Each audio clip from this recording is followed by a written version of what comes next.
Revista Espírita. Jornal de Estudos Psicológicos. Tradução de Evandro Noleto Bezerra. Federação Espírita Brasileira. Ano 1. Abril de 1858. Número 4. O Espiritismo entre os Druidas. Deus e o Universo. 1. Há 3 unidades primitivas e, de cada uma delas, não poderia existir senão um Deus, uma verdade e um ponto de liberdade, isto é, o ponto onde se encontra o equilíbrio de toda a oposição. 2. 3 coisas procedem das 3 unidades primitivas: toda vida, todo bem e todo poder. 3. Deus é necessariamente 3 coisas, a saber, a maior parte da vida, a maior parte de ciência e a maior parte do poder, e não poderia haver uma maior parte de cada coisa. 4.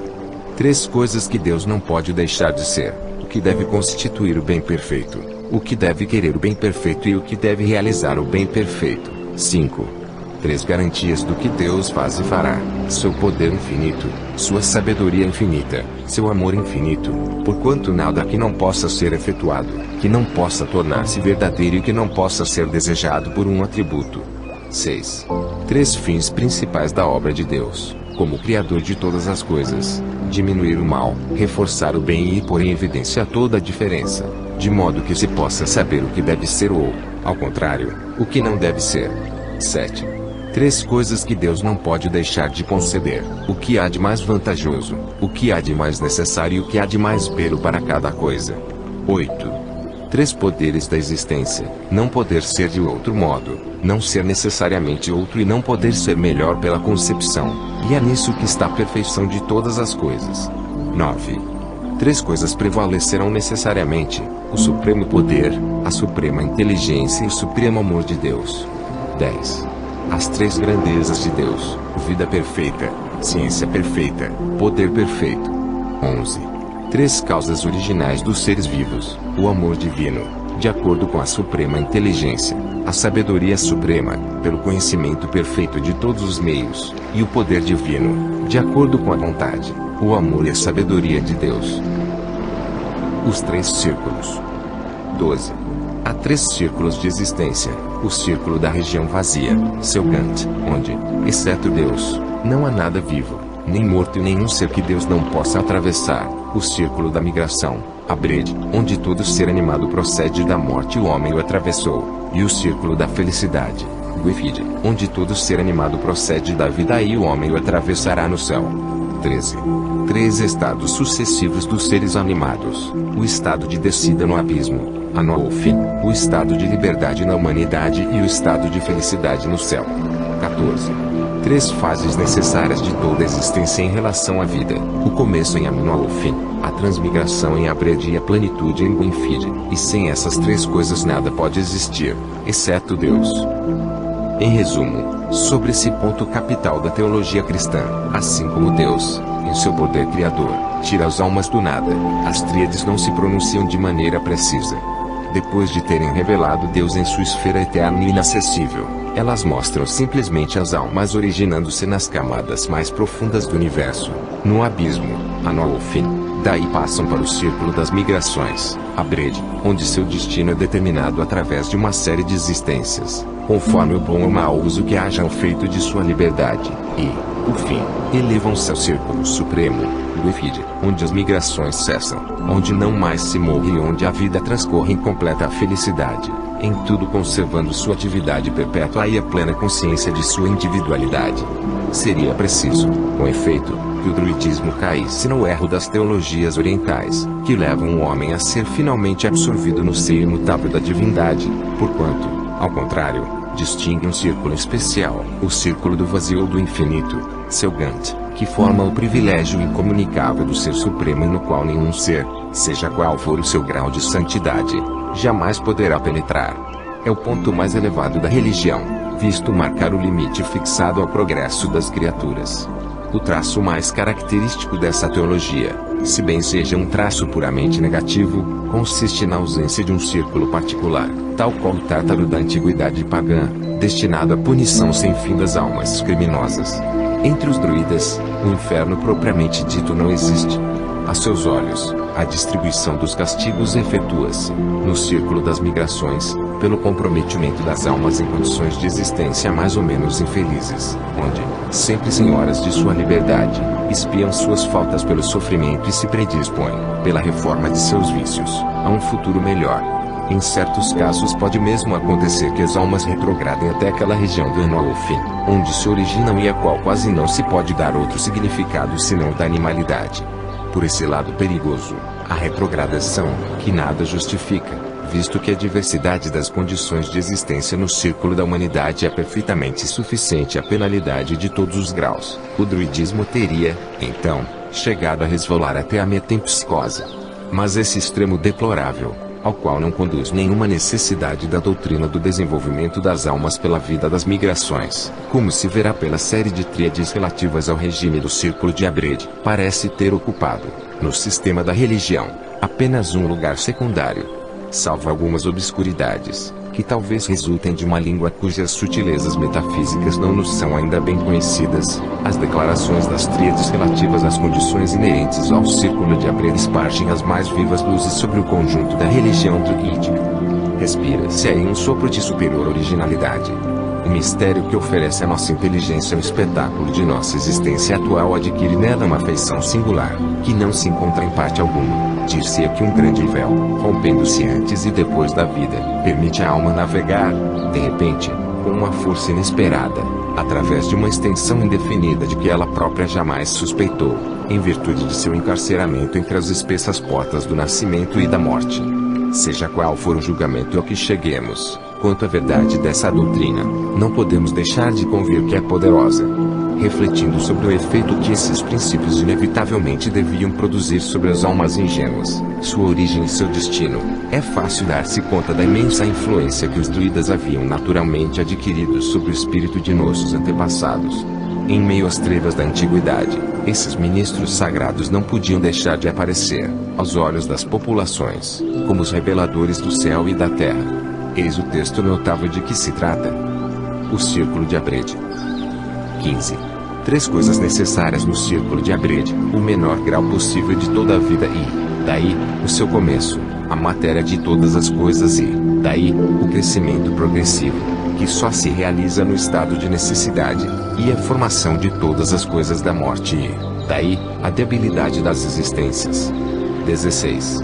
3 coisas das quais todo ser vivo participa necessariamente pela justiça de Deus, o socorro de Deus em Abred, porque sem isso ninguém poderia conhecer coisa alguma, o privilégio de participar do amor de Deus, e o acordo com Deus quanto à realização pelo poder de Deus, enquanto for justo e misericordioso. 17. 3 causas da necessidade do círculo de Abred, o desenvolvimento da substância material de todo ser animado, o desenvolvimento do conhecimento de todas as coisas, e o desenvolvimento da força moral para superar todo o contrário se trau o espírito mau, e para libertar-se de Drog, o mal. Sem essa transição de cada estado de vida, não poderia haver nele a realização de nenhum ser. 18. 3 calamidades primitivas de Abred, a necessidade, a ausência de memória e a morte. 19.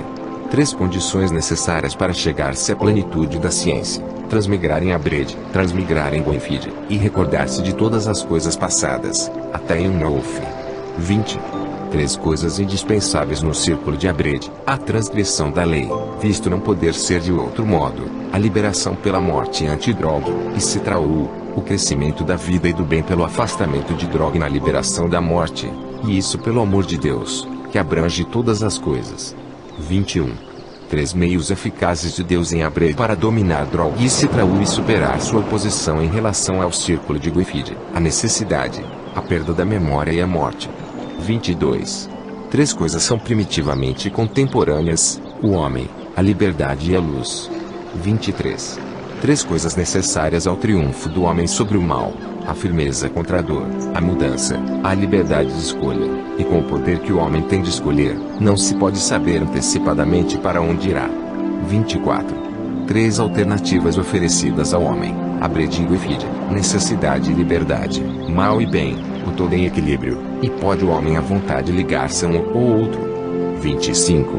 Por 3 coisas cai o homem sob a necessidade de Abred: pela ausência de esforço para o conhecimento, pela não ligação ao bem e pela vinculação ao mal. Em consequência dessas coisas, desce em abril até o seu análogo e recomeça o curso de sua transmigração. 26. Por três coisas retorna o homem necessariamente em Abred, se bem que, em outros sentidos esteja ligado ao que é bom, pelo orgulho, cai até em Aminolfine pela falsidade, até o ponto do demérito equivalente, e pela crueldade, até o grau correspondente de animalidade. Daí transmigra novamente para a humanidade, como antes. 27. As três coisas principais a obter no estado de humanidade: a ciência, o amor, a força moral, no mais alto grau possível de desenvolvimento, antes que sobrevenha a morte. Isso não pode ser obtido anteriormente ao estado de humanidade, e não pode ser senão pelo privilégio da liberdade e da escolha. Essas três coisas são chamadas as três vitórias. 28. Há três vitórias sobre Krog e Citraul: a ciência, o amor e a força moral, porque o saber, o querer e o poder realizam o que quer que seja em sua conexão com as coisas. Essas três vitórias começam na condição de humanidade e se demoram eternamente. 29. Três privilégios da condição do homem: o equilíbrio do bem e do mal e, daí, a faculdade de comparar, a liberdade na escolha e, daí, o julgamento e a preferência, e o desenvolvimento da força moral em consequência do julgamento e, daí, a preferência. Essas três coisas são necessárias à realização do que quer que seja. Assim, em resumo, o princípio dos seres no seio do universo dá-se no mais baixo ponto da escala da vida, e, se não elevar muito longe as consequências da declaração contida na 26ª tríade, pode-se conjecturar que na doutrina druídica o ponto inicial estava supostamente no abismo confuso e misterioso da animalidade. Daí, consequentemente, desde a própria origem da história da alma, a necessidade lógica do progresso, uma vez que os seres não são por Deus destinados a permanecer numa condição tão baixa e tão obscura. Todavia, nos estágios inferiores do universo, esse progresso não se desenvolve segundo uma linha contínua. Essa longa vida, nascida tão baixa para elevar-se tanto, rompe-se em fragmentos solitários na base de sua sucessão. Mas, graças à falta de memória, sua misteriosa solidariedade escapa, pelo menos por algum tempo, à consciência do indivíduo. São essas interrupções periódicas no curso secular da vida que constituem o que chamamos morte, de sorte que a morte e o nascimento, em uma visão superficial, formam acontecimentos tão diversos que não são, na realidade, mais que duas faces do mesmo fenômeno, uma voltada para o período que se acaba, a outra para o que se inicia. Considerada em si mesma, a morte não é uma calamidade verdadeira, mas um benefício de Deus que, rompendo os hábitos estreitíssimos que havíamos contraído com nossa vida presente, transporta-nos a novas condições e dá lugar, desse modo, a que nos elevemos mais livremente a novos progressos. Assim como a morte, a perda de memória que acompanha deve ser tomada também como um benefício. É uma consequência do primeiro ponto. Porque se a alma, no curso dessa longa vida, conservasse claramente suas lembranças de um período a outro, a interrupção não seria mais que acidental e não haveria nem morte propriamente dita, nem nascimento, visto que esses dois acontecimentos perderiam, desde então, o caráter absoluto que os distingue e lhes dá força. E, até mesmo do ponto de vista dessa teologia, não parece difícil perceber até que ponto a perda da memória pode ser considerado um benefício, no que concerne aos períodos passados, em relação ao homem em sua condição presente, porque se esses períodos passados constituem uma prova, como a posição atual do homem no mundo de sofrimentos indica, foram infelizmente maculados de erros e de crimes, causa primeira das misérias e das expiações de hoje, representando para a alma evidente vantagem, por achar-se ela livre da visão de tão grande quantidade de faltas, bem como dos remorsos deveras acabrunhantes que daí se originarão. Não a obrigando a um arrependimento formal senão em relação às culpas da vida atual, assim se compadecendo de sua fraqueza, Deus realmente lhe concede uma grande graça. Enfim, segundo essa mesma maneira de considerar o mistério da vida, as necessidades de toda a natureza a que estamos submetidos neste mundo e que, desde o nosso nascimento determinam, por uma sentença por assim dizer fatal, a forma de nossa existência no presente período, constituem um último benefício, tão sensível quanto os dois outros, porque, em definitivo, são essas necessidades que dão à nossa vida o caráter que melhor convém às nossas expiações e às nossas provas e, conseguintemente, ao nosso desenvolvimento moral, e são ainda essas mesmas necessidades, seja de nossa organização física, seja das circunstâncias exteriores, em cujo meio somos colocados que, arrastando-nos forçosamente ao termo da morte, conduzem-nos por isso mesmo à nossa suprema libertação. Em resumo, como dizem as tríades em sua enérgica concisão, aí está todo o conjunto e as três calamidades primitivas, bem como os três meios eficazes de Deus em Abrede. Entretanto, mediante qual conduta a alma realmente se eleva nesta vida e merece alcançar, após a morte, um modo superior de existência?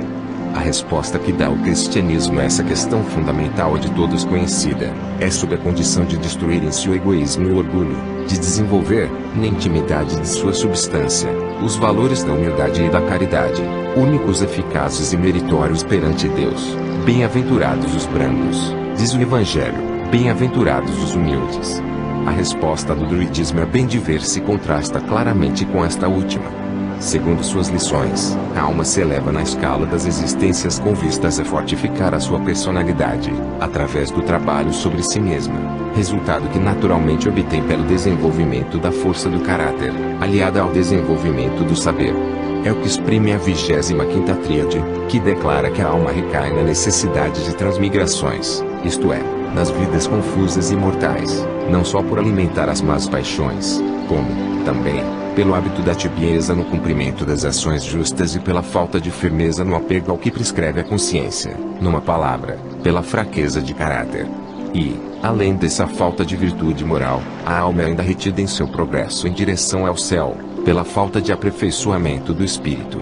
A iluminação intelectual, necessária para a plenitude da felicidade, não se opera na alma bem-aventurada simplesmente por uma irradiação graciosa do alto, e não se produz na vida celeste a não ser que a própria alma tenha se esforçado, desde esta vida, para adquiri-la. A tríade também não fala apenas da falta de saber, mas da falta de esforços para saber, o que, no fundo, como para a virtude precedente, é um preceito de atividade e de movimento. Em verdade, nas tríades seguintes, a caridade é recomendada no mesmo título que a ciência e a força moral, mas, ainda aqui, como no que toca à natureza divina, a influência do cristianismo é sensível. É a ele, e não à forte, mas dura religião de nossos antepassados, que pertence à predicação e entronização no mundo da lei da caridade em Deus e no homem, e se essa lei brilha nas tríades, é por efeito de uma aliança com o Evangelho ou, melhor dizendo, de um feliz aperfeiçoamento da teologia dos druidas pela sonda dos apóstolos, e não por uma tradição primitiva. Arrebatemos esse raio divino e teremos, em sua rude grandeza, a moral da Gália, moral que pôde produzir, na ordem do heroísmo e da ciência, poderosas personalidades, mas que não as soube unir entre si, nem a multidão dos humildes. A doutrina espírita não consiste apenas na crença na manifestação dos espíritos, mas em tudo que nos ensina sobre a natureza e o destino da alma. Se, pois, nos reportarmos aos preceitos contidos em O Livro dos Espíritos, onde se encontra formulado todo o seu ensinamento, seremos surpreendidos com a identidade de alguns princípios fundamentais com os da doutrina druídica, dos quais um dos mais notáveis é, sem sombra de dúvida, o da reencarnação. Nos três círculos, nos três estados sucessivos dos seres animados, encontramos todas as fases apresentadas por nossa escala espírita. Com efeito, o que é o círculo de Abrede, ou da migração, senão as duas ordens de espíritos que se depuram através de suas existências sucessivas? No círculo de Guifide, o homem não transmigra mais, desfrutando da suprema felicidade. Não é a primeira ordem de escala, a dos espíritos puros que, tendo realizado todas as provas, não mais necessitam de encarnação e gozam da vida eterna. Notemos ainda que, conforme a doutrina druídica, o homem conserva o seu livre-arbítrio, eleva-se gradualmente por sua vontade, por sua perfeição progressiva e pelas provas que suportou, do anófino abismo, até a perfeita felicidade em Gwynfide, com a diferença, todavia, de que o druidismo admite o possível retorno às camadas inferiores, enquanto o espírito, conforme o espiritismo, pode permanecer estacionário, mas não pode degenerar. Para completar a analogia, não teríamos que acrescentar a nossa escala, abaixo da terceira ordem, senão o círculo de Anófine para caracterizar o abismo ou a origem desconhecida das almas e, acima da primeira ordem, o círculo de Selgant, morada de Deus, inacessível às criaturas. O quadro seguinte tornará mais clara essa comparação. Ver imagem na Revista Espírita, página 168.